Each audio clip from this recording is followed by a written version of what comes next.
বিংশ শতাব্দীর মাঝামাঝি সময়ে বলকান অঞ্চলের মানচিত্রে যুগোস্লাভিয়া ছিল এক অনন্য নাম।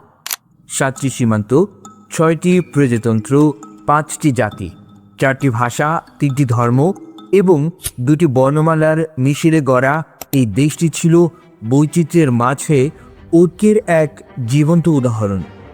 কিন্তু 90-এর দশকের শুরুতে সেই ঐক্য তাসের ঘরের মতো ভেঙে পড়ে। কেন এবং কিভাবে একটি স্থিতিশীল রাষ্ট্র এমন ভয়াবহ পরিণতির দিকে এগিয়ে গেল, সেই প্রশ্নের উত্তরই জানার চেষ্টা করব এই ভিডিওতে। যুগোস্লাভিয়ার ঐক্যের মূল স্তম্ভ ছিল মার্শাল টিটো। তিনি দ্বিতীয় বিশ্বযুদ্ধের সময় নাৎসি বাহিনীর বিরুদ্ধে সফল গেরিলা যুদ্ধের নেতৃত্ব দিয়ে জাতীয় বীর হিসেবে আবির্ভূত হন। তার ক্যারিশমাটিক ব্যক্তিত্ব এবং ভ্রাতৃত্ব ও ঐক্যনীতি বিভিন্ন জাতির মধ্যকার ঐতিহাসিক শত্রুতাকে ধামাচাপা দিতে সহযোগিতা করেছিল। 1980 সালে তার মৃত্যুর পর দেশটিতে এমন কোনো নেতা ছিলেন না যার প্রতি সব জাতির শ্রদ্ধা ছিল। কেন্দ্রীয় নিয়ন্ত্রণ শিথিল হওয়ায় প্রতিটি প্রজাতন্ত্রের আঞ্চলিক নেতারা নিজেদের ক্ষমতা সুসংহত করতে ব্যস্ত হয়ে পড়েন। 1970-এর দশকে যুগোস্লাভিয়া পশ্চিমা দেশগুলো থেকে প্রচুর ঋণ গ্রহণ করে শিল্পায়ন ও জীবনযাত্রার মান উন্নত করে। কিন্তু টিটোর মৃত্যুর পরপরই বৈশ্বিক অর্থনৈতিক মন্দা এবং উচ্চ সুদের হারের কারণে দেশটি ঋণের জালে আটকা পড়ে। 1980-র দশকে মুদ্রাস্ফীতি 300% ছাড়িয়ে যায় এবং বেকারত্ব চরমে পৌঁছায়। এই অর্থনৈতিক সংকট প্রজাতন্ত্রগুলোর মধ্যে অভ্যন্তরীণ কোন্দল বাড়িয়ে দেয়। অপেক্ষাকৃত উন্নত ও শিল্পোন্নত প্রজাতন্ত্র যেমন স্লোভানিয়া ও ক্রোয়েশিয়া মনে করতে শুরু করে যে তাদের কষ্টার্জিত অর্থ অনুন্নত দক্ষিণ অঞ্চল যেমন কসোভো বা মেসিডোনিয়ার পেছনে নষ্ট করা হচ্ছে। অন্যদিকে দরিদ্র অঞ্চলগুলো অভিযোগ করে যে ফেডারেল সরকার তাদের উন্নয়নের জন্য যথেষ্ট কাজ করছে না। অর্থনৈতিক এই বৈষম্য শেষ পর্যন্ত রাজনৈতিক বিভাজনে রূপ নেয়। অর্থনৈতিক কষ্টের সময় মানুষ সাধারণত একটি সহজ লক্ষ্যবস্তু বা শত্রু খোঁজে। বলকানের আঞ্চলিক নেতারা এই সুযোগটি লুফে নেয়। এদের মধ্যে সবচেয়ে আলোচিত ছিলেন সার্ব নেতা স্লোবোদান মিলোশেভিচ। 1980 দশকের শেষের দিকে তিনি বৃহত্তর সার্বিয়ার ডাক দেন এবং কসোভোর সার্বদের অধিকার রক্ষার নামে উগ্র জাতীয়তাবাদী প্রচারণা শুরু করেন। মিলোশেভিচের এই উত্থান অন্য জাতিগুলোর মধ্যে অস্তিত্বের সংকট তৈরি করে। ক্রোয়েশিয়ার ফ্রাঞ্জো তুজম্যান এবং বসনিয়ার আলিজা ইজেদবেকোভিচ নিজস্ব জাতীয়তাবাদী এজেন্ডা নিয়ে সামনে আসে। কয়েক দশক ধরে যে প্রতিবেশীরা একে অপরের উৎসবে সামিল হতো, রাতারাতি তারা কেবল সার্ব, ক্রোয়াট বা বসনীয় মুসলিম হিসেবে পরিচিত হয়ে ওঠে। ভ্রাতৃত্বের জায়গা দখল করে নেয় ঘৃণা এবং ঐতিহাসিক প্রতিশোধ নেয়ার আকাঙ্ক্ষা।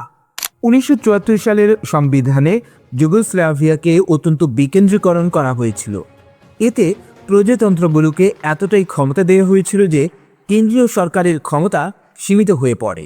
1989 সালে মিলোশেভিচ যখন কসোভো এবং ভোজভোদিনার স্বায়ত্তশাসন বাতিল করে ফেডারেল বোর্ডে নিজের ভোট বাড়িয়ে নেন, তখন স্লোভানিয়া ও ক্রোয়েশিয়া আতঙ্কিত হয়ে পড়ে। তারা বুঝতে পারে যে সার্বিয়া ফেডারেশনের উপর একক আধিপত্য কায়েম করতে চায়। 1990 সালে যুগোস্লাভ কমিউনিস্ট লীগের 14দশ কংগ্রেসে স্লোভেনীয় প্রতিনিধি দল সভাকক্ষ ত্যাগ করলে কার্যত ফেডারেশনের রাজনৈতিক মৃত্যু ঘটে। স্নায়ুযুদ্ধ চলাকালীন যুগোস্লাভিয়া ছিল পূর্ব ও পশ্চিমের মধ্যে একটি বাফার জোন বা নিরপেক্ষ অঞ্চল। এই কারণে আমেরিকা ও সোভিয়েত ইউনিয়ন উভয় পক্ষই দেশটিকে আর্থিক ও রাজনৈতিক সহায়তা দিত। কিন্তু 1989 সালে বার্লিন দেয়ালের পতন এবং সোভিয়েত ইউনিয়নের ভাঙন শুরু হলে পশ্চিমা বিশ্বের কাছে যুগোস্লাভিয়ার গুরুত্ব ফুরিয়ে যায়। ইউরোপের কেন্দ্রস্থলে একটি অখণ্ড সমাজতান্ত্রিক রাষ্ট্রের অস্তিত্বের চেয়ে ছোট ছোট গণতান্ত্রিক রাষ্ট্রে ভেঙে যাওয়া পশ্চিমা নীতি নির্ধারকদের কাছে অধিক গ্রহণযোগ্য মনে হতে থাকে।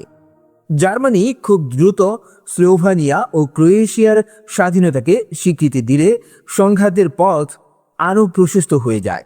1991 সালে স্লোভানিয়া ও ক্রোয়েশিয়া স্বাধীনতা ঘোষণা করলে যুগোস্লাভ পিপলস আর্মি আক্রমণ শুরু করে। স্লোভানিয়ার যুদ্ধ 10 দিন চললেও ক্রোয়েশিয়ায় তা দীর্ঘস্থায়ী হয়। তবে সবচেয়ে ভয়াবহ রূপ নেয় বসনিয়া হার্জেগোভিনার যুদ্ধ। বসনিয়া ছিল জাতিগতভাবে সবচেয়ে মিশ্র এলাকা। সেখানে সার্ব, ক্রোয়াট এবং মুসলিমরা ত্রিমুখী যুদ্ধে জড়িয়ে পড়ে। 1992 থেকে 1995 সাল পর্যন্ত চলা এই যুদ্ধে কয়েক লাখ মানুষ প্রাণ হারায় এবং লক্ষ লক্ষ মানুষ বাস্তুচ্যুত হয়।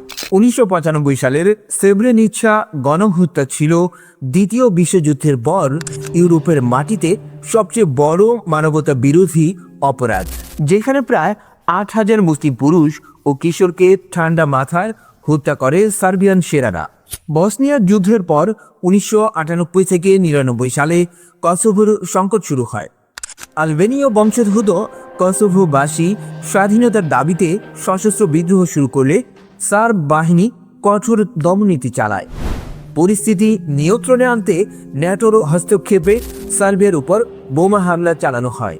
এর মাধ্যমে কার্যত যুগোস্লাভিয়ার অবশিষ্ট কাঠামোর কফিনে শেষ পেরেকটি ঠোকা হয়। 2006 সালে মন্টিনিগ্রো আলাদা হয়ে গেলে যুগোস্লাভিয়ার নামটি ইতিহাস থেকে একেবারে মুছে যায়। আজ যুগোস্লাভিয়া বলতে আর কিছুই নেই। এখনকার মতো এই পর্যন্তই। আবার আপনাদের সাথে কথা হবে নতুন কোনো ভিডিওতে, নতুন কোনো বিষয় নিয়ে। সে পর্যন্ত ভালো থাকবেন আর অবশ্যই আমাদের চ্যানেলটিতে সাবস্ক্রাইব করে আমাদের সাথেই থাকবেন।